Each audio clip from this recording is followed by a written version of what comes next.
인생을 살면서 시험에 면제되는 사람은 없습니다. 경건하게 살고 열심히 믿는다는 사람도 시험을 받습니다. 심지어 예수님도 시험을 받았습니다. 이처럼 시험은 누구에게나 있을 뿐 아니라 어디에나 있습니다. 심지어 그 시험은 죄가 아직 존재하지 않았던 에덴 동산에도 있었고 예수님께서 성령으로 충만하여 기도하시던 그 광야에도 있었습니다. 우리가 살아가는 모든 곳의 시험은 웅크리고 있습니다. 우리는 매일 고픈 배를 채울 일용할 양식과 매일 짓는 죄를 씻을 일용할 용서가 필요하듯이 매일의 시험들에서 승리할 수 있도록 주님의 일용할 인도하심과 도우심이 필요합니다. 현재 모든 사람은 시험 속에 살고 있습니다. 일반적으로 그리스도인의 시험에는 두 가지가 있습니다. 하나님께서 주시는 시험과 마귀가 주는 시험입니다. 우리는 이것을 둘로 나누어 보지만 실제로는 어떤 것이 하나님이 주는 것이고 어떤 것이 마귀가 주는 것인지를 명백하게 구분하여 말하기 힘든 경우가 많습니다. 이런 경우를 우리는 욥기에서 살펴볼 수 있습니다. 욥은 엄청난 시험을 당했습니다. 그런데 이 시험은 하나님이 욥을 위해서 준 테스트입니까? 아니면 마귀가 욥을 망하게 하려고 준 유혹입니까? 쉽게 대답하기가 어렵습니다. 욥이 당한 일은 하나님이 허락한 시험이면서 동시에 마귀가 준 유혹이기 때문입니다.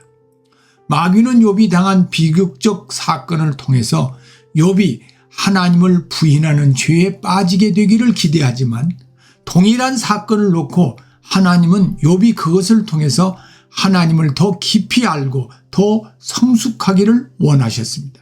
한 사건을 두고 하나님은 욥의 신앙을 세우고자 하셨고 사탄은 욥의 신앙을 파괴시키려고 했습니다. 이처럼 한 사건이 두 가지의 의미를 동시에 담고 있을 뿐만 아니라 한 사건에 상반된 두 의지가 함께 역사되고 있습니다.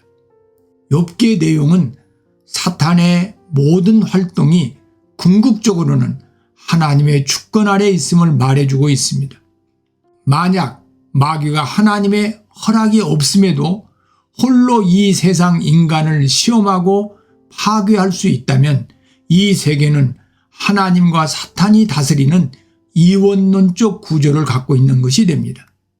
성경 66권 전체가 사탄이 인간을 유혹으로 이끌 수는 있지만 궁극적으로 이 모든 것은 하나님의 주권적 섭리 아래 있음을 분명히 말씀하고 있습니다. 둘째, 시험을 만날 때 두 가지 태도가 있습니다. 한 사건을 통해서 하나님께 더 가까이 가게 만들려는 거룩한 의지와 하나님으로부터 더 멀어지게 하려는 악한 의지가 함께 작용하고 있는데 하나님께서는 우리가 무슨 일을 만나든지 그것을 타락의 계기가 아니라 성숙의 디딤돌로 삼기를 원한다는 것입니다. 어떤 사람은 어려운 일을 통해서 오히려 하나님께 더 가까이 갑니다.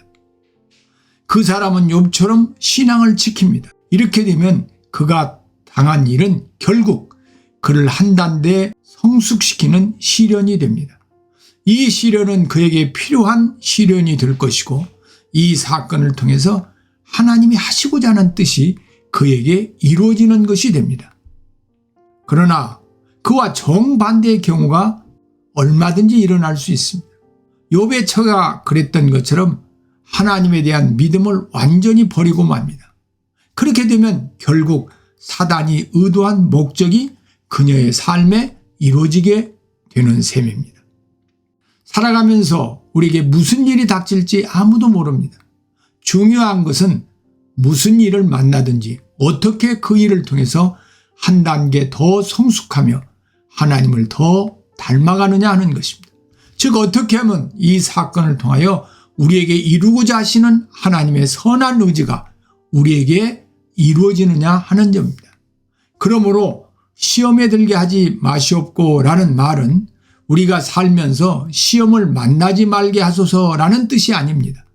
사건이 없는 인생이 없고 시험을 만나지 않고 살아가는 인간이 없기 때문입니다. 그렇다면 시험에 들게 하지 마시옵고라는 기도의 진정한 뜻은 무엇입니까? 무슨 일을 만나든지 그 일이 나로 하여금 하나님께 더 가까이 가게 하고 나를 더 성숙하게 하는 훈련이 되게 하옵소서라는 뜻입니다. 우리 모두는 각양의 다른 사건들을 만납니다. 문제는 우리가 당하는 모든 사건들이 어떻게 우리로 하여금 죄에 빠지게 하는 유혹이 되지 않고 우리를 성숙시키는 훈련이 되게 하느냐는 것입니다. 주기도문은 바로 이것을 간구하는 것입니다. 이 기도는 우리의 죄를 용서해 달라는 기도 다음에 나옵니다. 여기에 깊은 뜻이 있습니다. 죄를 용서받고 나서 그 다음에 필요한 것은 무엇입니까? 그것은 죄를 짓지 않는 것입니다. 시험에 들지 않도록 간구하는 이 기도는 죄를 짓지 않고 거룩함, 즉 성스럽고 위대한 삶을 살게 해달라는 기도입니다. 지금까지는 사건들을 만날 때마다 그것이 나로 하여금 죄를 짓게 하는 계기가 되었고 사탄의 유혹이 되었지만 이제는 모든 사건들이 오히려 나를 성숙하게 하고 하나님께 더 가까이 나가고 예수님을 닮아가는 계기가 되게 해달라는 것입니다. 우리가 매일 수많은 사건들을 만나면서 살 때 우리가 매일의 용서를 구하듯이 매 순간 닥쳐오는 시험으로부터 매일의 승리를 간구해야 하는 것입니다. 셋째, 시험을 성숙의 기회로 삼아야 합니다. 우리 중에 어느 누구도 이 세상에 사는 한 시험을 피할 수는 없습니다. 그러나 이러한 시험을 생산적인 훈련이 되게 하느냐, 파괴적인 유혹이 되게 하느냐는 우리에게 달려 있습니다. 우리에게 닥쳐오는 모든 사건들을 우리가 기도하면서 말씀과 성령의 충만한 상태로 응전한다면 모든 시험들은 우리를 파괴하는 것이 아니라 도리어 우리를 살지게 하고 성숙하게 하는 거룩한 밥과 양식이 됩니다. 같은 일이 한 사람에게는 유익한 훈련이 되고 다른 사람에게는 유혹의 계기가 됩니다. 사탄은 어떻게 해서든지 우리가 만나는 모든 일들을 유혹으로 만들려고 합니다. 이런 사탄의 의지가 우리 곁에 있는 한 우리는 매일 이렇게 기도해야 합니다. 내가 만나는 모든 일들이 그 어떤 것이든지 이것들이 나를 하나님으로부터 멀리하고 파괴시키는 마귀의 유혹거리가 되지 않고 오히려 하나님이 그것을 사용하셔서 나를 성숙시키고 하나님께로 가까이 가게 하는데 유익하고 필요한 훈련이 되게 하옵소서라고 기도해야 합니다.